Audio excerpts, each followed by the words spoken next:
Hey, good late afternoon. Normally, I would say this is the 5 a.m. Mester Scrum show, but maybe it should be the almost 5 p.m. a.m. Mester Scrum show. But hey, it's me. We're on. Got busy this morning, couldn't do a show, but I wanted to do a show and share some top thought processes on sprint reviews where let your team shine, don't become a gatekeeper for the sprint review.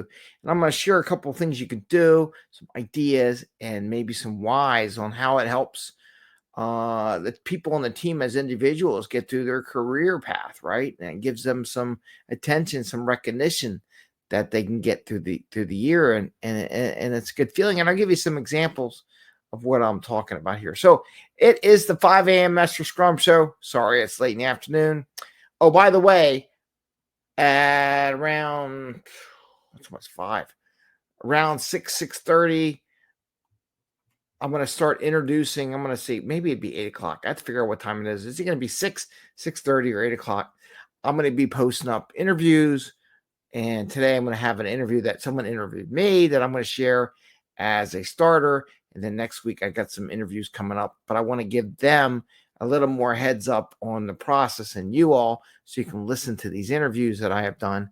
And I'm inviting more people. So if you want to do an interview with me, be on the show, and you got some topic you want to share, reach out to me on any of the social media engines, and I'll be happy to do an interview and share what you know or product you have related to Scrum, Agile, change, or help improve anybody and help them in their process. So with that, let's get moving. Let's get rock and rolling.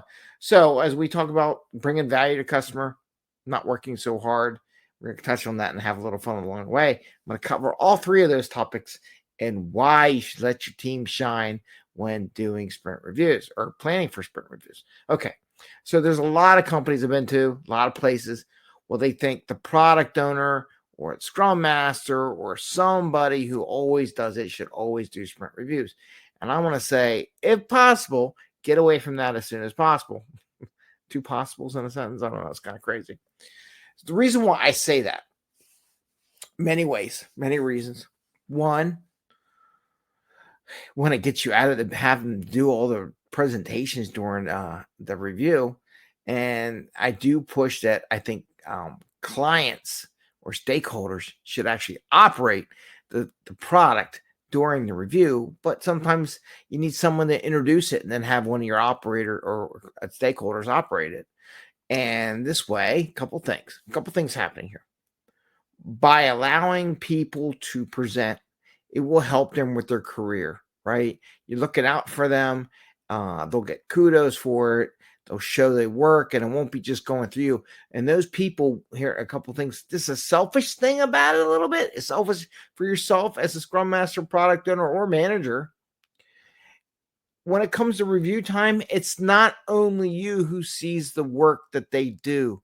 They're not dependent upon you 100% to convey up the chain how good they did on their work, right? This gives you a little bit of relaxation. So, it's not just me you have to share with, you have to share with other people. So it gets you out of the single point of failure loop on that review period. Therefore, they can't take it out all out on you if they don't get a good review or no one recognizes what they do, because it's their job also to share what they did. And it's handy. I'll be honest with you. Anything you can keep yourself out of loop and out of that chain, go for it, right? So that is one benefit. It helps the individual person or people or team of people that put together a product to share and get recognition for it. Another reason why sometimes it's nice, person, hey, great job on that demo you did today or that product you delivered. I really appreciate that. Then all the stakeholders see it. And it ain't just you having to give the person recognition. It's everyone who saw the presentation. And so it's a good thing, right? And it makes it fun. It makes it happy. The more that happens, the more people are willing to do it. Now, what I'm saying here is that when you have these points when other people should do it, you should really encourage them to present at the review. And you come up with different ways, and you can go meet with people one-on-one. There's one way where you can choose what things to present. Now, I would at first you might have to do that and you might have to encourage people to present because they're really scared, they don't want to do it, yada yada yada. But what I would also suggest, and this is if you can do it, if your team's up for it, and even if they're not up for it, I would create the opportunity for this to occur. And this is what it is. In your communication channels, your chat, your text chat, your Slack, your Microsoft Teams, whatever, create a little sub channel for suggested sprint review materials or items that we want to demo at sprint review or go over with the stakeholders. Have the team members enter stuff in there. Why do I say that? One, in the future, it's a self-organizing team, and you're not the one going out there and asking them what they want to present or go getting them. Two, it sets up a two-way street. You're not the only one responsible for identifying and pulling people's teeth to go do presentation at sprint review. They can also suggest you what they would like to present at the sprint review. That way it's a two-way street, right? It's not all dependent upon you. You're not the single point of failure. This is less work for you. This is doing less things to get the value that you need. Now, one of the other things that benefit of doing this, the team can now vote on which items they would like to present. Maybe there's a reduced time. I've been in a thing where we had 10 teams, all 10 teams presented. You had to choose which item of the 10 that you want to present, or you have to choose one of many things because there's just not enough time to get all 10 teams done their demo in an hour, hour and a half. So what I did is I had the team vote on which one they would like to do. Now, if you have these ideas in a Slack channel or Teams or whatever, and the teams can put emojis, give thumbs up, and vote on the ones they want to do. And whatever ones have the most votes, you check with the team. Is that good? Let's look, we're good. We're going to do these three. Everyone okay with that? And everyone knows. So it's a good way. Now, you also might want to make sure you mix it in so that everyone gets a chance to present. You might say, hey, so-and-so, well, Greg hasn't had a chance to present yet, so maybe we should let Greg go and present one of these topics, or maybe that Greg would be the one to represent the team today, right? So now what this does is it gets you out of the loop, gets into self-organization, gets the team to take over the sprint reviews, get them to shine on what they want to do and participate and feel like they're an active part of it, and it's just not something dictated to them to do. This will help the sprint review process go better. It'll give the people some career credibility that they are an expert at what they do, and people appreciate it. And people, I'll be honest with you, they have to learn to present their stuff. You can't do it all for them. You're not their mom, right? Well, they would think you're their mom, maybe. I don't know. But anyway, this is a great way of getting them involved. So I wanted to share that with you as an opportunity to get your sprint reviews where it's more of a self-organizing sprint review, getting the team to volunteer things they want to present at the review, and also maybe vote on what topic they want to do if they want to keep it down to a minimum amount of time. And it makes it better, to be honest with you, and it gets you out of the loop, makes your work life less in the future, and you can concentrate on other bigger and better things that you can work on besides who's going to present at the sprint review. It doesn't take long to ask the question. So that's a great way of doing that. So I wanted to share that with you today on our 3R Thursday, where we talk about requirements, reviews, and retros. I thought that would be a good item to help people with their careers because it is end of year.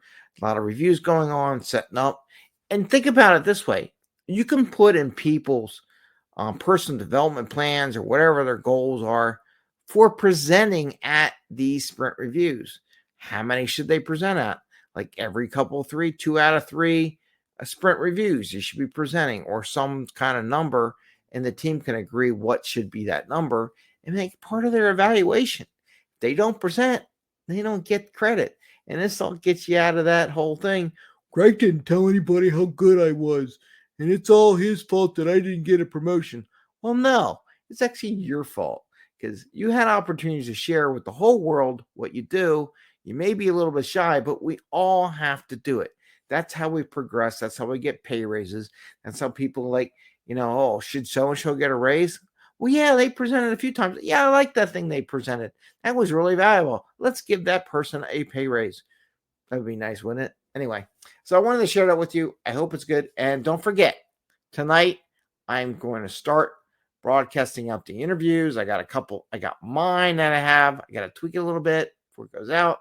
I'll pick on the time. I have it on my calendar, so that'll be a regular cadence. So I'll pre-plan it, pre-post it in the systems, give a little heads up, and then what I'll do is post it.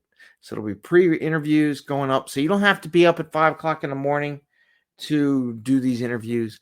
I interview people on Friday nights, Saturday mornings, in the afternoon, different times at night when they're not working anymore and stuff like that. We're going to share people about that involved in change, involved in Scrum and Agile, different roles, got managers, product owners, Scrum Masters, and Agile coaches like me, and people that offer products that may or may not help the team, and maybe even some developers and what they see, how they see Agile work or not work with them. And maybe there'll be a debate in this conversation. Who knows? So I hope you have a good afternoon, because we are almost 5 o'clock instead of 5 a.m. And we'll see you later tonight. And then again tomorrow morning on Fun Friday. I got to think of what I'm going to do for Fun Friday. There's always something fun to do, though. Never a dull moment here on the 5 a.m. Mester Scrum Show. Take care, everyone. Have a great day, and we'll see you. Bye. Or